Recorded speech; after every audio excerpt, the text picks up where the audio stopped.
Hi, I'm Kaya, and then in this presentation we're doing cholera, typhoid, and shigellosis. Okay, so Oh, the Christian worldview, we chose this verse. News about him spread all over Syria, and people brought to him all who were ill with various diseases, those suffering severe pain, the demon-possessed, those having seizures, and the paralyzed, and he healed them. Matthew 4:24. Jesus' healing ministry included many people with different illnesses, which likely included infectious diseases, like what we'll be talking about in our presentation. This shows the value placed on compassion, healing, and care for the sick, which is central to the Christian response to those suffering from illness.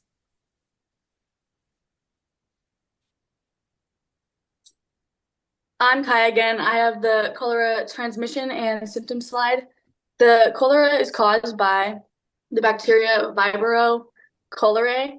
It is a gram-negative bacteria. It is a rod-shaped, and it does have a flagella to help with motility. It is in humans in aquatic reservoir, and it is transmitted when drinking or eating contaminated water. The signs and symptoms are basically just dehydration. They go from early to severe and later symptoms. They start off by diarrhea, puking, irritability, and then the more severe later ones can be rapid heart rate, low blood pressure, and you lose elasticity in your skin. Its prevalence is 1.3 to 4 million people in the world get it a year, and then it causes about 21,000 to 143,000 people die from cholera a year. Hi, my name is Kira. I'm also going to be talking about cholera. A little bit about the pathogenesis is it is caused by the Vibrio cholera, as Kaya said. It does take a large number of the bacteria to actually cause an infection because it's so sensitive to acid. How it works is that it'll travel to the small intestine and attach to the epithelial cells and start producing the cholera toxin.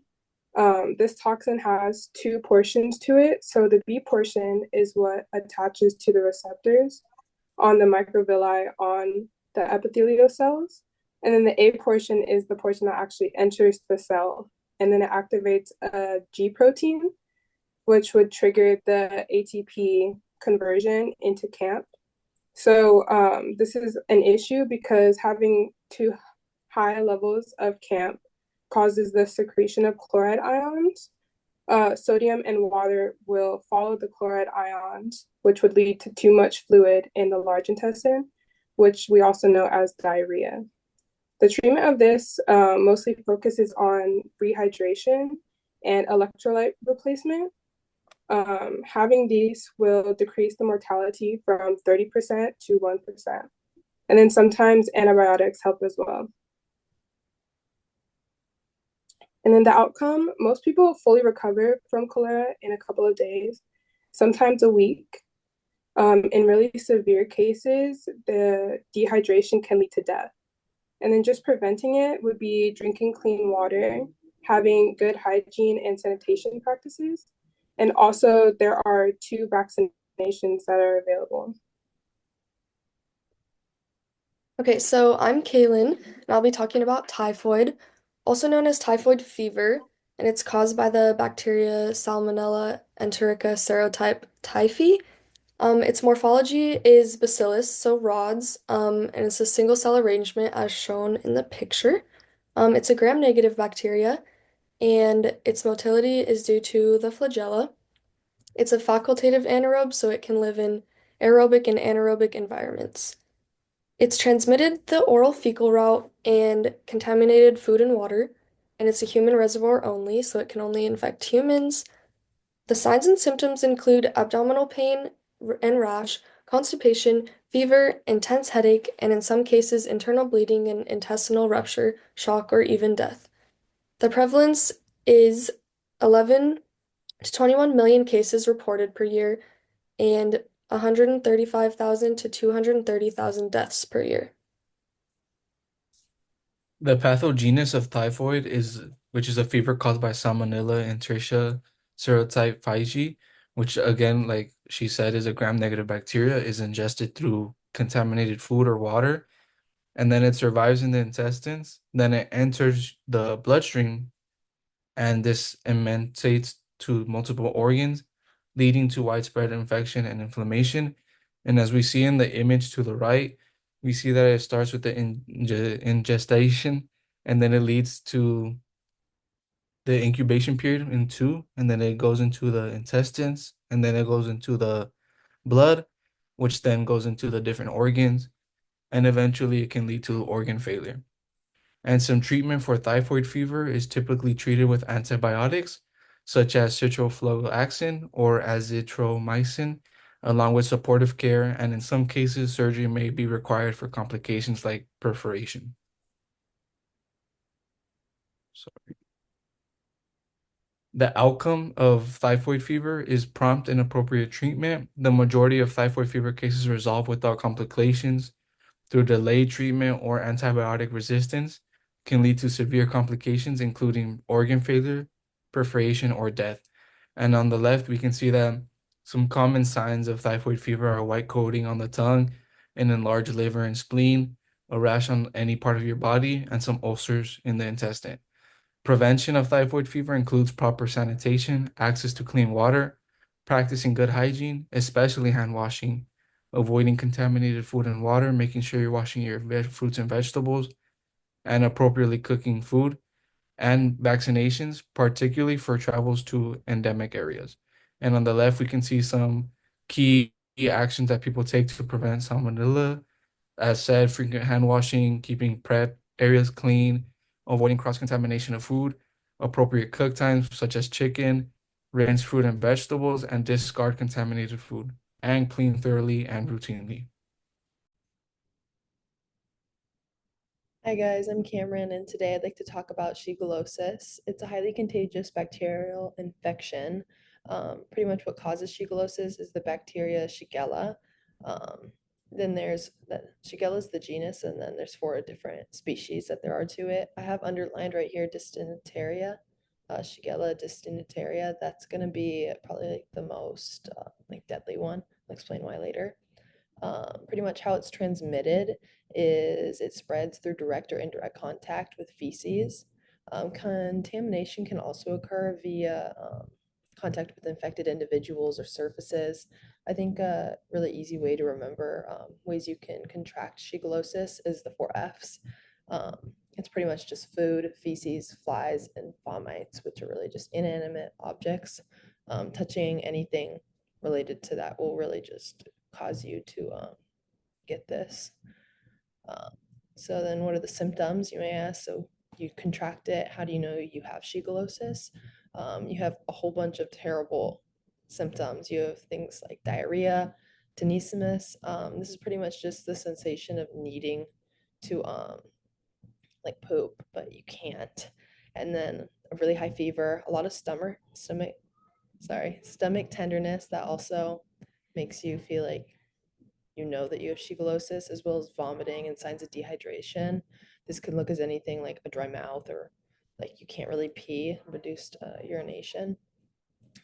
So yeah, the symptoms kind of just vary in severity, but they're especially dangerous in vulnerable populations, like if you have a lot of them. And then the last thing is prevalence on this slide. Pretty much how widespread is shigellosis? The illness is far more common than many realize, with 80 to around 165 million cases reported annually. This leads to approximately 60,000 deaths each year. And then pretty much just children and anything kind of close to daycares are the most affected. So yeah, close contact facilities, things like that. And then to our left, I have a picture of the shigellosis, um, the bacteria Shigella. Um, let's see. How do I get to the next slide? There we go. So now about the bacteria. I told you guys like the illness that causes it, but pretty much let me talk to you about the bacteria.